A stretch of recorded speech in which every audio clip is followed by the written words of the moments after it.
7 में यूपी सौरतारपुर में विज्ञान की कक्षा ले रही हूँ, जिसमें आज का टॉपिक है पदार्थ की संरचना और प्रकृति। कल हमने इन लोगों को बताया था बच्चों को कि तत्व क्या होते हैं।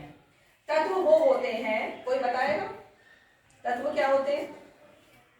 कोशिश करो। कल हमने बताया था कि तत्व जो होते हैं उनको हम तोड़ नहीं सकते हैं, ऊंचा कैसे उसको विभाजित नहीं कर सकते। हाँ, किसी भी प्रक्रिया द्वारा। गुड, अभिषेक ने बिल्कुल सही बताया कि किसी भी प्रक्रिया द्वारा उनको हम विभाजित नहीं कर सकते हैं। और तत्व कुल कितने होते हैं? कितने?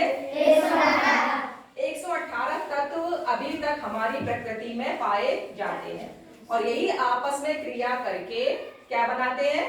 अणु बनाते हैं, और परमाणु तो यह होते ही हैं यौगिक। क्या बनाते हैं? यौगिक। अच्छा ये बताओ, पानी जो होता है वो अणु है कि यौगिक है? यौगिक भी है और अणु भी है। पानी के अणु में कौन कौन से परमाणु हैं? Hydrogen, oxygen. हाइड्रोजन और ऑक्सीजन। Very good. तो अब क्या होता है कि हमारे जो प्रतीक होते हैं, ये जो परमाणु होते हैं, ये क्या करते हैं? अणु बनाकर या परमाणु के रूप में ये लोग क्या करते हैं? क्रिया करते हैं और तरह तरह के यौगिक बनाते हैं। तो जब ये प्रक्रिया होती है तो हम पढ़ने के लिए, समझने के लिए इनका प्रयोग कैसे करें? तो इसके लिए अगर इसको लिखेंगे, अगर हाइड्रोजन 2 परमाणु O मिलके बना 4 परमाणु कार्बन से 6 परमाणु, तो कितना लंबा हो जाएगा? तो हम क्या करते हैं? इनके प्रतीक बनाते हैं। तो प्रतीक बनाने के लिए हम क्या प्रक्रिया लेते हैं? जैसे हमने हाइड्रोजन का इंग्लिश नेम क्या है? हाइड्रोजन। उसका हमने H ले लिया, ठीक है? तो इसको हम डिनोट कर सकते हैं कि हाँ, ये रासायनिक प्रक्रिया में हाइड्रोजन आया। और फिर जो प्रतीक होता है वही उसका परमाणु होता है। परमाणु हमने तुम्हें कल बताया था कि परमाणु कभी भी फ्री हमें नहीं मिल सकता है, वो तुरंत किसी ना किसी से क्रिया करके क्या बना लेता है? अणु बना लेता है। तो हाइड्रोजन जो है वो अपने ही हाइड्रोजन परमाणु से क्रिया करके तुरंत वो हाइड्रोजन अणु बना लेता है। इसी तरह से जैसे कार्बन है, कार्बन की स्पेलिंग क्या है? CARBON। उसका हमने C ले लिया तो कार्बन परमाणु और कार्बन अणु जो 4 से मिलकर बनता है। इसी तरह से नाइट्रोजन, नाइट्रोजन का प्रतीक N, परमाणु उसका N और अणु उसका N2। इसी तरह से ऑक्सीजन हम लोग जानते हैं, ऑक्सीजन से क्या होता है? क्या होता है ऑक्सीजन से? क्या होता है? ऑक्सीजन क्या होती है? गैस होती है। किस काम आती है? श्वसन के लिए। Very good. तो ऑक्सीजन हम अंदर लेते हैं तो किस रूप में जाती है वो?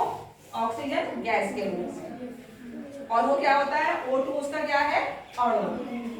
और परमाणु क्या है उसका? O।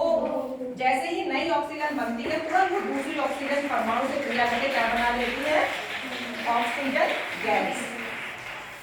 अच्छा, अब यहाँ पे एक चीज है, ये हमने इसीलिए लिया है, ये है हीलियम।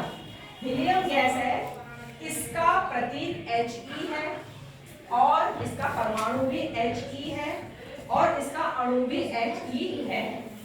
इससे क्या समझ में आया कि जो हीलियम है ये क्या है? अपने आप में संतुष्ट है, ये पूरी तरह से ये संतुष्ट है। इसका परमाणु ही इसका अणु है, इसे जरूरत नहीं है कि ये किसी से क्रिया करे। ऐसा क्यों होता है? ऐसा क्यों होता है ये हम तुम्हें बताएंगे। इससे समझ में आता है कि कोई तत्व किसी से क्रिया क्यों करता है और कोई तत्व किसी और परमाणु से या अणु से क्रिया क्यों नहीं करता है। तो इसका एक कारण होता है, क्योंकि हमने तुम्हें पहले 6th क्लास में ही बताया था कि क्रियाएं क्यों होती हैं। क्योंकि हमें अपने हर एक तत्व जो होता है वो ये चाहता है कि मैं किसी तरह से संतुष्ट हो जाऊं, तो वो आपस में क्रिया करते हैं। हीलियम को जरूरत ही नहीं होती है, वो अपने आप में संतुष्ट है। उसकी बाहरी कक्षाओं में जितने इलेक्ट्रॉन होने चाहिए उतने इलेक्ट्रॉन उसके पास में होते हैं, उसे जरूरत ही नहीं है। ठीक है, कितनी देर का बना? काफी देर बन गया आपका।